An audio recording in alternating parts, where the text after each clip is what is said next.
pode ver de onde querer ver. Duvi, itinerante no Brasil Wind Power, fazendo a cobertura da 15ª edição desse reconhecido evento. Vem conosco que a gente vai conversar com muita gente interessante. Vamos embora?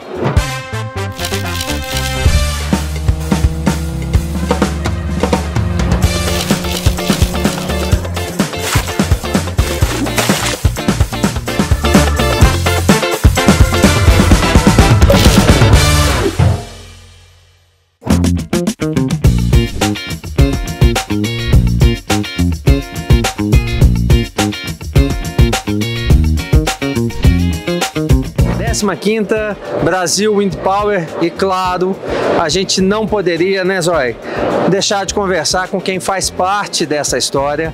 Eu estou aqui com Elber Ganon. O que dá pra gente esperar, ou por onde a gente deve caminhar para 2025? A gente está lidando com tudo aquilo que é muito difícil, mas a gente tem boas perspectivas. Nós estamos realmente nesse momento de dificuldade, num verdadeiro vale, mas a gente está vendo um monte bem aqui. Então a gente está trabalhando agora justamente para retomar, e nós vamos retomar essa indústria com bases ainda mais sólidas, não só pela nossa capacidade da indústria, mas pelo momento global da energia renovável, pelo momento da transição energética e pelo momento do Brasil que está enxergando essa oportunidade nesse novo modelo econômico global, que eu gosto de chamar de nessa nova ordem mundial, em que o Brasil tem um papel muito importante. Agora, esse papel que o Brasil tem, para ele exercer realmente esse papel, nós temos que construir bases muito sólidas associadas a uma importante política industrial e a criar um ambiente institucional que seja moderno, que seja adequado a essa nova indústria e que seja um ambiente confiável para atrair investimentos. Desafios, talvez, que a gente possa ter no nosso setor elétrico, que são mais pujantes aí para esse final de ano, de 24, mas também para 25, na tua análise? Eu acho que a gente tem que pensar o setor elétrico, principalmente numa feira de eólico, pensar o setor elétrico a longo prazo. Acho que um desafio hoje para expansão, continuar a expansão de energia renovável no Brasil, é claro, intensificar o aumento de carga. Aí eu estou falando de hidrogênio, de data center, eletrificação veicular, e, lógico, uma indústria verde pujante, que a gente precisa incentivar uma indústria verde. O mundo ele precisa se descarbonizar. Hoje, os processos industriais da matriz energética como todos têm uma pegada de carbono muito grande. E a gente vai precisar de tecnologias verdes renováveis para a gente diminuir essa pegada de carbono. O Brasil, hoje, ele tem a capacidade de produzir um hidrogênio renovável e verde e, além disso, exportar isso de uma forma, num produto agregado, como é o aço, como é a amônia, como você colocou, e isso entrar em países que precisam, de fato, descarbonizar suas operações, como é o caso da Alemanha, como a gente teve os exemplos lá na Europa ano passado. Esse olhar, ele tem um olhar de negócios. A gente sabe que o mundo todo está nessa transição energética, está diminuindo sua pegada de carbono, e a gente teve recentemente o lançamento de vou colocar aqui como uma regulação, né, a nível de Europa, que é o CBAM, né, o Carbon Border Adjustment Mechanism. Isso traz uma restrição na entrada de produtos carbonizados com uma alta taxa de carbono ali na Europa. Então, quem quiser, de fato, produzir e exportar para a Europa, não só o Brasil, né, mas todo mundo, tem que descarbonizar, tem que diminuir sua pegada de carbono.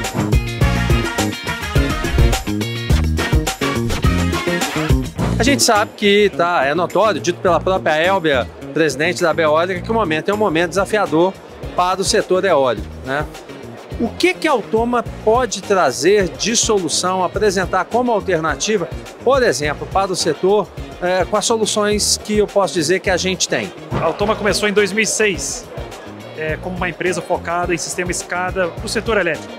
Mas na época não tinha eólica e nem fotovoltaicas, então basicamente eram sistemas escadas para subestações hidrelétricas. E nós tivemos a oportunidade de desenvolver em 2016 para 2015, o primeiro centro de operações para eólicas desenvolvido pela Altoma e talvez o primeiro do Brasil. Na época já existiam parques eólicos, mas a maioria eram operados com sistemas escadas dos próprios fabricantes, acessados de forma remota. E nós fizemos talvez um dos primeiros centros de operações integrados de parques eólicos, incluindo diversas máquinas, fabricantes diferentes aqui no Brasil. Hoje você tem que dar um tiro mais certeiro, você realmente precisa trabalhar muito mais as oportunidades para que elas virem efetivamente negócio. Mas acreditamos que isso é algo passageiro, não é a primeira nem vai ser a última vez. E estamos sim muito confiantes, né, que o mercado vai retomar muito em breve. Hoje no Brasil nós estamos vivenciando problemas e desafios que países de primeiro mundo vivenciam, que é sobretudo a curva do pato, que agora muitas vezes é a curva do ganso, que é esse efeito de modulação energética muito complicada, que é uma grande vantagem e talvez um grande triunfo da energia eólica. Por quê? Porque a energia eólica, em muitos aspectos, ela gera uma curva flat, ou então curva cujo maior pico de geração são nessas pontas, né? Isso cria para ela um produto diferenciado para surfar essa diversidade. Por que a CPFL Soluções está na Brasil Wind Power? A CPFL é um grupo muito grande, os maiores grupos privados do país, o maior grupo de energia do mundo. Nós temos um portfólio muito grande de energias renováveis, principalmente em eólica. E a CPFL Soluções, ela nasce dentro de um grupo com muita expertise. Nós já construímos, a gente tem uma capacidade de atendimento no portfólio nacional, já construímos linha de transmissão 230 kV no Nordeste, a gente fez manutenção em Nordeste, Sudeste, todo o portfólio de geração a gente acaba atuando. Então a nossa especialidade é atuar como especialista em manutenção de infraestrutura elétrica. Mudando um pouquinho talvez aqui a pauta, saindo do tema eólico, geração eólica em si, mas indo para o mercado livre de energia. O que você está sentindo? Quais são as tendências? O que a gente pode esperar desse setor?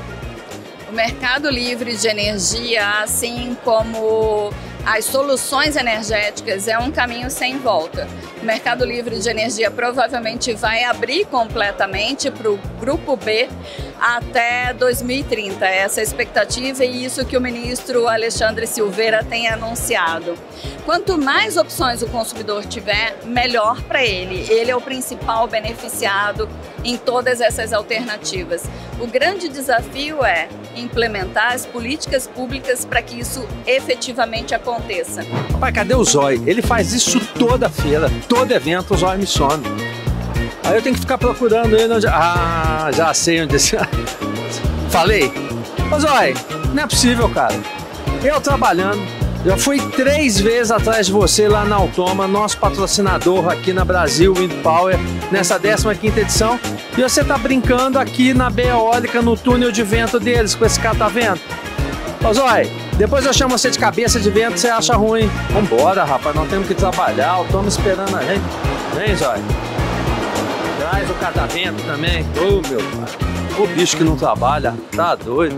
Da questão do cabeamento aéreo ou do cabeamento enterrado, se eu estiver usando o termo correto, que é uma especialidade, que é um negócio de vocês. Que dá pra gente refletir sobre esse atual momento? Quais são as alternativas que a gente tem, Daniel? O maior custo de um parque eólico, ele está nos aerogeradores. O resto, o BOP, que é a rede de média tensão, ela está entre 1 a 2% do valor global da obra. Aí o investidor resolve economizar. Ele vai economizar no café. Ele tira uma rede subterrânea e põe uma rede aérea, principalmente perto do mar. Ele vai ter problema o resto da vida do parque com maresia, com manutenção. É meio maluco isso. Como é que vocês têm visto esse momento, as possibilidades da eólica no Brasil e como é que a Hitachi está se posicionando nisso? Apesar do momento desafiador, a Hitachi não pode abandonar, porque a presença é grande e o que vem por aí é grandioso. A nossa matriz ela tem que crescer 30% em 8 anos, é o que diz o PDE. E eu tenho que crescer 30% em 8 anos e desses 30%, pelo menos 30 GB vem de energia renovável. Isso Isso vai estar dividido entre solar e eólica. Eu não tenho dúvida que esse mercado vai se reestruturar novamente e voltaremos a ser fortes aqui no país. Essa ideia de aquecimento torna a atmosfera muito mais energética, então se aumenta os fenômenos extremos, tanto pontuais, como o caso que a gente teve no Rio Grande do Sul, teve agora na Enel em São Paulo, as tempestades, sim. E esse período seco também está bem severo, a gente está observando um atraso da volta do período úmido, principalmente na região norte do Brasil. Então, vocês como Madeira, Xingu estão sofrendo bastante. Mas, enfim, o verão está voltando, você tem uma retomada, mas esse timing de quando retoma é o que a gente faz, dar o suporte com a meteorologia. O setor vai crescer, independentemente desse cenário um pouco mais difícil. A Elbia até ontem disse que estamos vivendo uma crise. De fato, se olharmos só para esse curtíssimo prazo, de fato é desafiador, mas o horizonte é muito promissor. Então, temos perspectivas aí de crescimento baseado numa nova economia. O mercado de carbono vem aí, hidrogênio verde, data centers. O Brasil hoje está preparado para ser o celeiro do mundo dessa nova economia. Então, do nosso lado, a gente também tem que estar disponível e facilitar a vinda dessa nova indústria. Então, a gente está aqui passando por esse momento, mas de olho no horizonte mais promissor para o futuro. E foi isso, quem viu, viu. 15ª Brasil Wind Power aqui no Expo São Paulo, um evento muito interessante do setor de eólica. A gente conversou com muita gente importante, relevante desse setor. Acompanhe aí nos nossos canais as conversas que nós tivemos. Siga o DUV, Diário de uma Vida Elétrica, nas nossas redes. Um abraço, até a próxima.